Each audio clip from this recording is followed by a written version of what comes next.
want to break all those. I want to break, because you need to learn, you need to know how to sew for us to be on this channel, right? Yes, I want you to get off your feet and be able to sew a dress this period, so that you will reduce the way you're on the computer and go more on your machine. Welcome back to my channel. It's your girl Lumsy. Yay! We are going to 15,000 subscribers. You guys are the best. Thank you for subscribing, dropping your comments. I appreciate a whole lot. I don't take that for granted for any reason. Yeah, guys, today's tutorial is how to sew a simple dress like a pro. Now, I dropped a poll in my community, and a lot of people responded. In fact, this is the highest comments I've ever gotten. And I noticed that most of my subscribers are beginners. Now, if you're not a beginner and you're watching this video, drop that in the comment section so that I will understand the kind of subscribers I have. It's with your comment that I don't be winch. I'm not a witch, so it's from your comments that we'll understand the kind of, and whoever that is watching us and where you're watching us from. So your comments matters a lot. Thank you guys for those that responded in the comment section when I dropped that poll.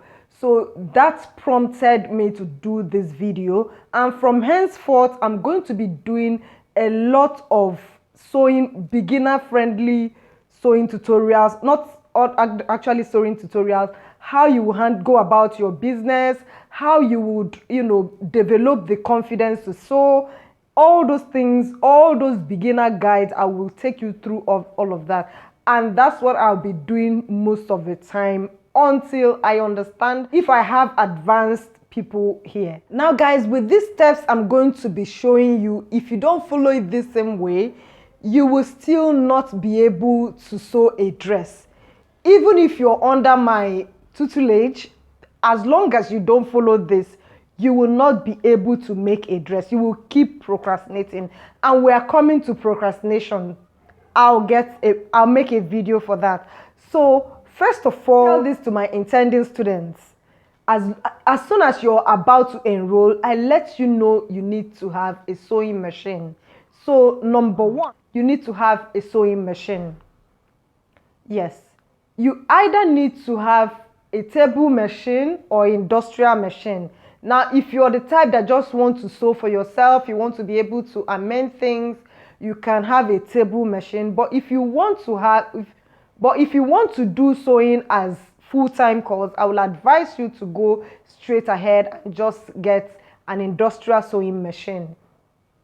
So with that, at least whenever you see anything in your head, your body is itching you want to do something, you just go straight to your machine and sew out something. Because most times when the inspiration comes is when you are either resting, or maybe you're watching a video, or you're doing something, and it's always in the house. That's where the idea starts. So you need to have a machine in the house. Even if you don't want to have industrial machine in the house, have a table machine in the house. That would help you. If you see anything, you will just quickly do something with that. Sometimes I wake up around 12 in the night and I start doing something. There was this period I just had to remove the machine from the house. I will wake up middle of the night and I start sewing. 2 o'clock, 12 p.m., 12 midnight, I will sew. But as a beginner, you need it, because you need to master some things. If you guys noticed the videos, my old videos, you will notice that I didn't do sewing tutorials for them. That's because I didn't have sewing machine at home at that period. So it was when subscribers were now complaining that I don't do show the finished product. That's why I now brought machine back to the house. If not, I didn't have a machine in the house because it was becoming too much. Because some things, you need to balance things, So that's it for machine. Number, you need to have sewing supplies in the house. You must have, I have to drop the sewing supplies you need in the house as a beginner. I'll just drop that in the description section. So always check my description section to know the things I drop there. So I'm going to be dropping the sewing supplies that you need. Not all sewing supplies that you actually need as a beginner. I'll be dropping the ones you need in the description section. 3, you need to have fabric available in your house. Fabrics that you can, cheap fabrics, it doesn't need to necessarily be a designer fabric, just as simple as calico. I don't know what you guys call it, but a simple, very cheap fabric that you have in your house, so that whenever you see anything, you should be able to use that fabric and try it out. Guys, I will tell you guys the truth. Any dress I have not made before, I must make a toil first. I must make a toil first before I go ahead and cut that. Any dress that I have never made before, especially when I want to replicate somebody, I must first of all try it out, and then I do on the main fabric. So you go ahead and make sure you always do that. 4, you need to make patterns. I would suggest as a beginner, don't go straight on your fabric, even on your toil.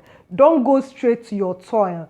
Make patterns out of it. Even if it's a freehand clothes you're making, make patterns for it. I will tell you the reason why you need to make patterns for your sewing tutorial. Even if you're making it for yourself, no matter how simple the dress is, you need to make a pattern. To make your patterns, you need to take them piece by piece.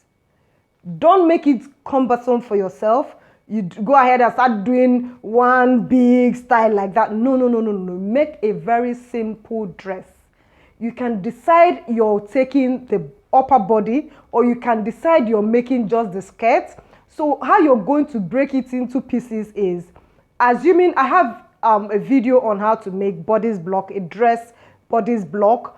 I will drop that in the description section. So something like that, instead of you to take the whole dress pattern to make it, just, take the pattern, get to the waistline, you take that side and work on the upper bodies. You can decide when you have gotten the right upper bodies that you want, you can add gathers to it, or you can add flare to it, anything you want to add to it, but don't make a full bodice block. Be able to control it. So once you're done making the pattern, that's when you now go to your toil and cut it. Now, why you need to do patterns is, when you make a toil, you will now check, after making it, you will wear it back. That's the back of the fabric will be facing out, so that if there is any, if you have to pin anything, you'll be able to easily pin whatever you want to pin, so that when you go back to your pattern, you know what you're going to adjust and how you're going to, go about it, and you lay it back on the table or on your pattern to check where the alterations are, and you amend your alterations. I don't know if I'm making any sense. If I am, drop that in the comment section. So the 5th one is now to cut on your fabric. So now you have a machine in the house, you have your sewing supplies in the house, you have fabric that you will work with if you see any design you want to make. You have pattern, you have made a pattern out of the design that you have in mind to make. Now the final part is for you to now cut on your fabric, your main fabric. Remember, now you have tried out the pattern, you've made the pattern, you have made it on your toil, and you have checked everywhere that you need to, if the dart is too tight, or if it's too loose, or if the neckline came down too low or it's too high. You have amended all of that.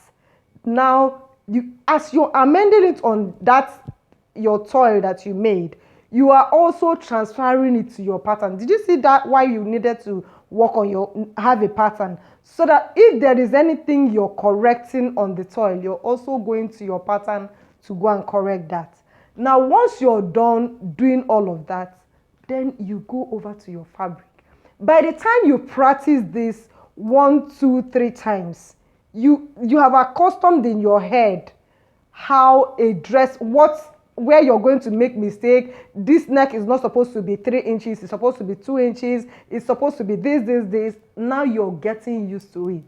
With this, if you follow this, you should be able to make a dress, a perfect dress that will fit you, that will look like a pro. So guys, with this, we have come to the end of today's vlog. See you on my next video. Bye bye.